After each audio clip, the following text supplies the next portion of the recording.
You're listening to the weekly Parsha Podcast with Ari Goldwag, recorded with Hashem's never-ending assistance in Ramat Beit Shemesh Israel 5779, 2019. This week's Parsha in Chutz La'aretz is Parsha Chukas. I'd like to read to you from the Madrigas HaAdam, first from the Psukim, the verses that speak about the sin of Moshe Rabbeinu, of Moses and Aaron, which caused them not to be able to enter into the land of Israel. They were not Makadeshim Shemaim to the extent that they could have been and should have been. Here's what it says. It's a few verses in chapter 20, verses 7 through 12, 13. Let's see. Hashem spoke to Moses and said, take your staff. Right? The Jewish people had come to Moshe. It was the end of the 40 years. They said that they're very thirsty. There's no water to drink. Miriam had just passed away. The Be'er, the well which was in her merit, had gone. They're very thirsty. So Hashem told him, take your staff, gather the congregation together. You and Aaron, your brother. You will speak to the rock. Le'ineim v'nosan meimov. You will speak to the rock. It doesn't say to hit the rock. It said to speak to the rock in front of their eyes, and it will give its waters. You shall take out from their water from the stone. And you shall give to drink to the Eidah, to the congregation, and to their cattle. Now I want to point out something. Before we get to Madrigas HaAdam, I want to share with you a thought I heard yesterday from my cousin, Yosef Goldwag. And he read from the Meshech Chochmah. The Meshech Chochmah says an amazing thing. Points out, if we look over here, it says that the rock is going to give its water. We'll see in the continuation. It's going to say it's going to actually give a lot of water. Here it doesn't say a lot of water, and also here it says Es Ha'ida ve'es bi'iram. The congregation will be given to drink and to their cattle. There's a ve'es in the middle, which implies that they were on different levels. Es tafel, we find in Chazal, the word es means secondary. Okay, so let's see, because in the Hemshech it turns out not that way. Vayikach Moshe es hamatem lifnei Hashem, he took the staff as he was commanded. Kasher tzivo vayakilu Moshe ve'Aaron es hakol el pnei hasola. Moshe and Aaron gathered the entire congregation to the stone. He said to them, here, O rebellers, can I take out water from this rock? He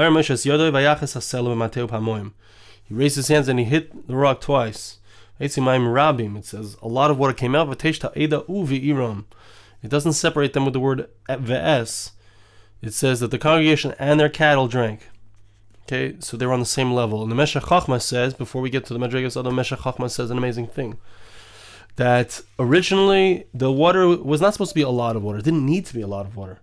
Because as we find by anything spiritual, whether it's the karbanos, the sacrifices when they were eaten, whether it was the man, or whether it was the lechem hapanim, anything that had a spiritual quality to it, it was a physical thing but it had spiritual qualities to it, you didn't need a lot of it. All you needed to eat was a little bit. And that was enough to make a person feel full. It had a spiritual capacity to make a person feel full despite the fact that it was only a small amount. Originally, they were supposed to be given that water to drink, and a small amount of water would have been enough. But in the end, they needed a lot of water because of the change in the way that things were done. We'll see what the problem was with the change in the Madrigas HaAdam, but there was a mistake that was made that caused a negative spiritual effect on the Jewish people, such that instead of them having a sense of satisfaction from the water, even a small amount of water, they also had to have a lot in order to feel full, in order to benefit from it. Originally, they were supposed to be on a different level from the animals, because animals, no matter, because they're completely physical, they're magushim, so you can't give them something spiritual and they enjoy a little bit. That's just not how it works. So they would have been on a different level than the Jewish people, but in the end, because of this avera, so they lost that level. Now, the Alter Nevardik has a whole interesting pshat. Again, one more thought, I'm sorry, before we get there, and that is that we see that when it comes to spiritual things, the ideal is A person has amuna, bitachon. So there's a concept which we've spoken about in the bitachon podcast, that when it comes to amuna and bitachon, a person is happy with what he has. Esav HaRasha says, Yeshli Rav, I have a lot, because he needs a lot in order to be happy. Yaakov Avinu says, Yeshli Kol, I have everything, because even though he does have a lot, he doesn't need a lot to be happy, because he always feels like he has everything that he needs. So it's a deeper level. Another thought that I had, also again, I'm sorry before we get to Madrigas Adam, another thought that I had on a personal thought that inspired me, is that sometimes it feels like with our parnasa, with our livelihood, that we need to hit the rock. We need to do whatever we have to, do whatever we can. And we feel like our tefillas may not be answered unless we do a lot of effort, a lot of PR, a lot of crowdfunding. But there are other times when we experience, that's the vayachis asel, when he hits the rock, and that's not the ideal situation. Hashem wants us to be able to just ask in a quiet voice and to be able to receive without the demand. It's a higher level, it's a deeper level, and it's possible. Every one of us has that inside of us, the possibility to attain that. As we get to higher levels of bitachon, we can reach such a thing. Okay, now let's get into Madrigas Adam. Parsha Shlema Niman B'Torah says an amazing thing. He says that a whole parsha is in the Torah, which is our parsha, Lamed Das Ad Kamat Tzarech Adam Liyos Chazak B'Daitai. A person, says the Alter of Navardik, needs to be strong in his mind. To keep the commandment without trying to make any kind of calculations. It's easy to say, well, I can't do this mitzvah right now, or I need to do it not in the ideal way. There's all kinds of excuses that come up in the normal stream of life. Don't do that, says the Alter. Even if it seems very clear and very strong, a person should not bend even a drop from the command of Hashem. Unless it's exactly, not unless, it needs to be exactly what Hashem commanded. Whatever he says explicitly. Don't turn away from the truth. Person has a calculation not to do exactly what it says in the Torah, not to do exactly what is Hashem's will, the result will be negative. It will not help at all. What's the parsha? It's our parsha. Hashem says to Moshe and Aaron, since you did not sanctify my name, you didn't do things properly, therefore Moshe and Aaron were told that they would not bring the Jewish people to the land of Israel. The sin of Mei Meriva is very difficult to understand. Says the Alter Navardik, there were many opinions that were stated about this. There's something that they were missing in their Kiddush Shem Shemayim, the sanctification of God's name, in their Amunah, in their faith. What is it that caused a lack of sanctification of Hashem's name? It's a lack of complete faith in Hashem. When we don't have bitachon in Hashem, we don't have faith in Hashem, we don't believe in Hashem, it's a chil Hashem. It causes a non-sanctification of God's name. It's hard to understand, where was the sin? Where was it that he didn't show proper faith? What's the problem? You hit the stone. We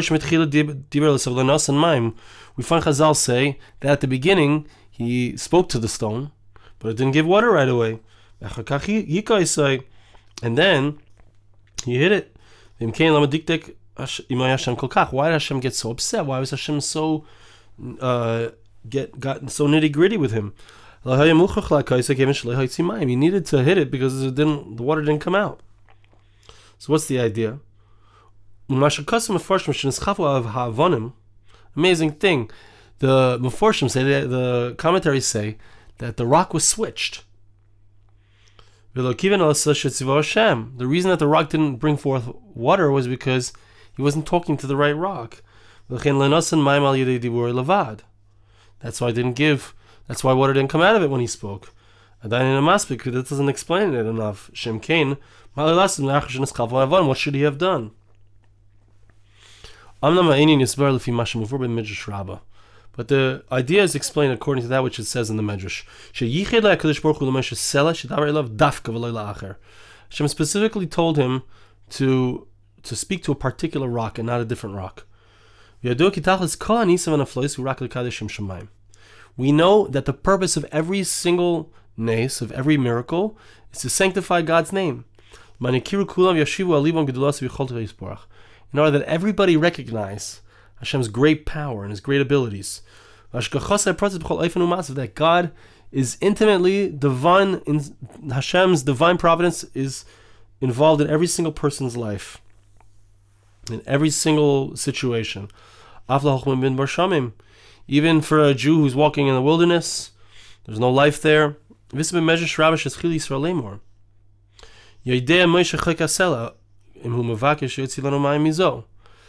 hey, he knows the rock, he knows the rules of the rocks, so he could take out water from any rock. So Moshe had a problem. Here was his problem, okay? The Jewish people said, why do you have to take it out of that rock? Hashem could do anything, take it out of this rock. Or maybe they were saying, why does Moshe make a nace specifically with that rock? Why can't Moshe make a nace with a different rock? It's only that rock that has the power, right? There was something missing. The Klal Yisrael was saying something that would take away from the miracle. So now Moshe had the following doubt. If he listens to them and speaks to a different rock, so then he won't listen to the words of Hashem. That's what the Medrash says. So look, this is what happened. The Jewish people put Moshe in a tailspin. They sent him into a very difficult situation. If he would listen to them and say, look, Hashem can do a miracle from a different rock as well. They shouldn't think that Hashem can't do it from the other rocks. That's a chil Hashem if they think that that's true. And when we get rid of their suspicion, so then it will be Kiddush Hashem, sanctification of Hashem's name. The other option was speak to the rock that Hashem specified, in order not to nullify the command of Hashem. And even if Chil Hashem comes out, it will be whatever it is. Gotta listen to what Hashem says to do. If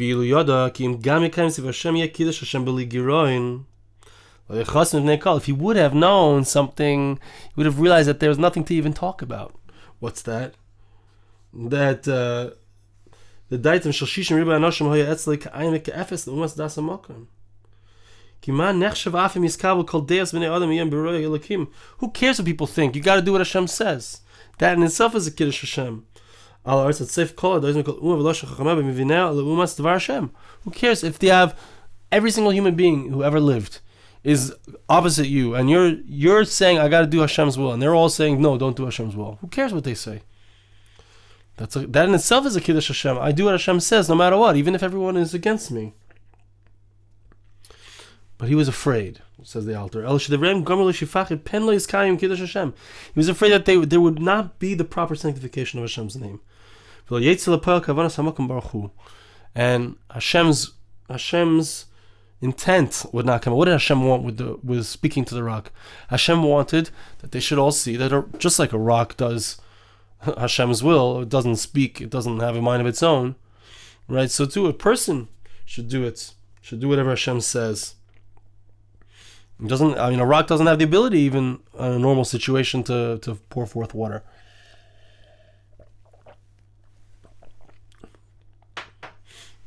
Yeah.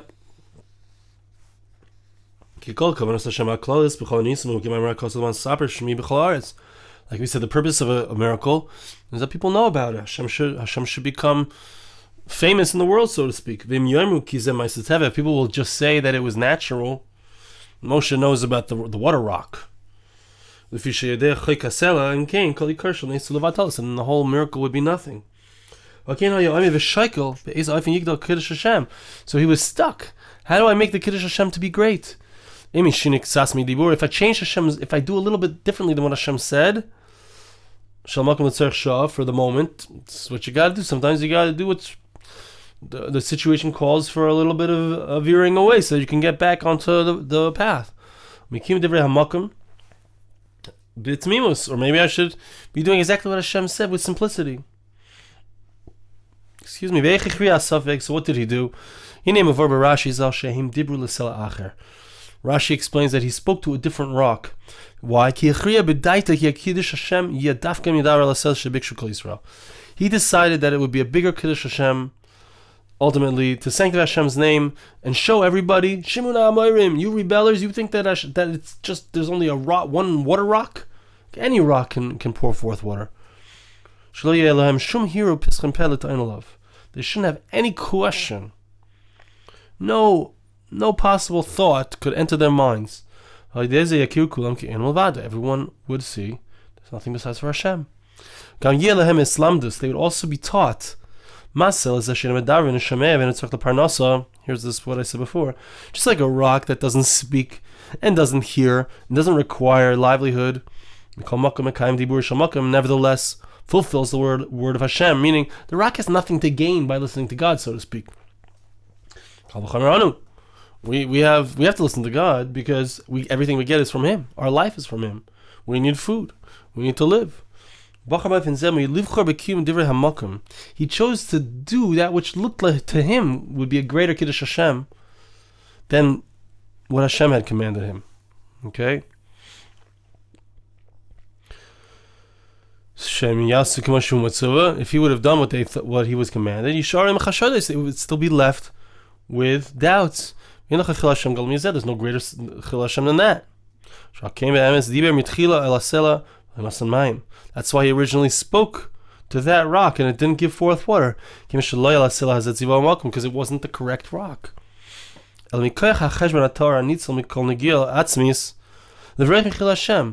Moshe Rabbeinu was on a very exalted level. He didn't have any kind of bias. He just wanted to do it. He felt that it was the right thing to do. In other places we find that Moshe Rabbeinu made a decision to do something on his own. For instance, he threw down the luchas. He threw down the tablets. He broke them. Why? And Hashem says in the end of the Torah, right? It was the right thing that he had done. Right? But here he made a mistake. So he was trying to run away from Hashem. So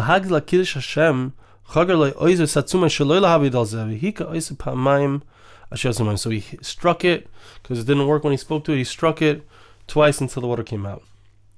Now, what's the problem then? If he was doing the right thing, why was he punished?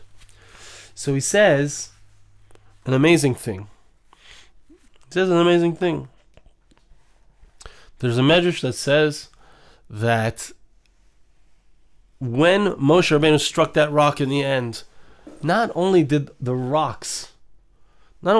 rock, pour forth water, but in fact, all of the rocks in the entire world at the same moment poured forth water, to show that everyone should know that this miracle was occurring throughout the entire world.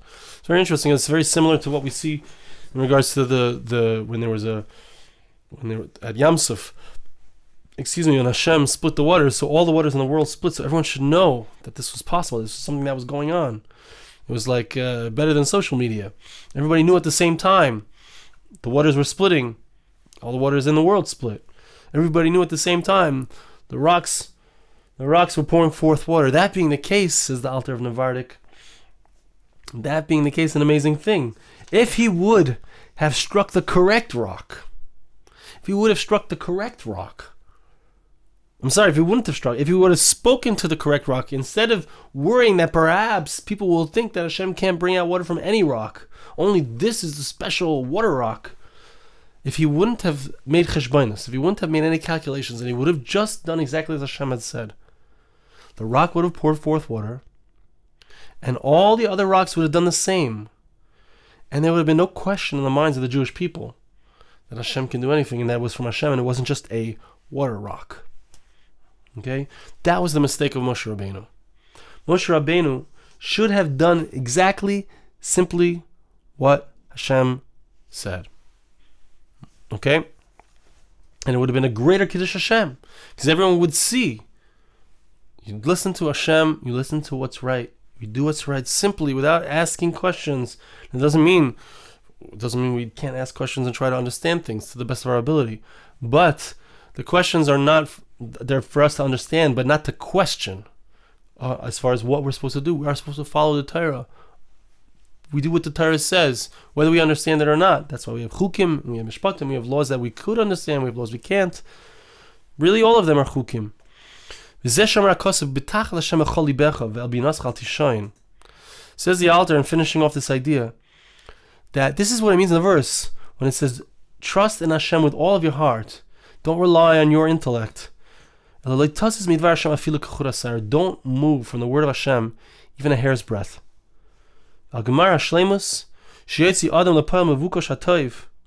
Person needs to do things.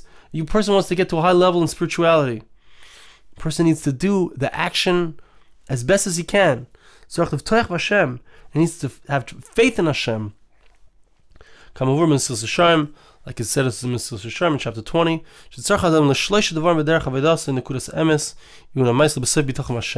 Person needs three things in the service of God. One is the point of truth. Second is looking into his actions, understanding what he needs to do. And the last is trusting in Hashem. I'm doing what he says. There may be times where it seems like I got to do something other than what he says. But no, I do what he says and I trust that it's going to come out good. Person will certainly succeed in this way. Hashem will not prevent good from somebody who goes perfectly in the ways of Hashem, meaning a person who goes simply. It means that we need to do what it says. We need to do what the Torah says. Because that's what it says. Because we know that this is the will of Hashem, the will of God that was given to Moshe Rabbeinu 3,300 years ago on Mount Sinai. We were all there. Our souls were all there. So we do what it says simply. We don't make cheshbonos. We do what it says. We don't say, well, the times are different. None of that. Right? If I don't understand it, I don't understand it. But what the Torah says is what we do. That's why Moshe Rabbeinu, that was the mistake that Moshe made. When a person lives in a state of tamimus, let's come back to what the Moshe Chachma said. When a person lives in a state of tamimus, of simplicity, going with Hashem with simplicity. So such a person doesn't need a lot. It doesn't need a lot of water. A small amount of water is going to be enough. A person who has true bitachon, they don't need a lot of money. They need exactly what they need. They need exactly what they need. That's a person who goes with simplicity. You get what you give, so to speak. Hashem tzilcha yad yaminecha, like the Madrigas on the quotes. Hashem is our shadow, right? If we raise our hands, so then we see the shadow moves as well. The way that we interact with the Kadosh Baruch Hu is how he interacts with us. If we act b'tmimus, with simplicity, with wholeness, with faith, that he's going to provide for us, let's say, Hashem provides for us. And if we think that we have to do things in a smart way, mituchkam, a calculated way, differently than Hashem says, perhaps. So then Hashem says, you want to do it your way? Have it your way. And the results are different. The results are, like we said, that there's no real difference between the people and the animals. They both have to have a lot in order to feel satisfied. Whereas if a person goes with simplicity, they suddenly find they don't need a lot to feel satisfied. They're happy with what they have. And they might have a lot, or they might have a little. But either way, they feel satisfied. Ezu Ashir, who is rich, Asamech Bechelkai, someone who is happy with what he has. I want to bless you and ask you to bless me. Hashem should help us to incorporate this idea into our lives, to recognize the importance of going simply with Hashem. Hashem should help us to be able to do that. Hashem should help us to have true, simple bitachon, faith in Him that He will provide us with all of our needs. And Hashem should help us to have a beautiful Shabbos. Thank you so much for listening. Have a wonderful Shabbos. This podcast was made possible through the gracious donations of listeners like you.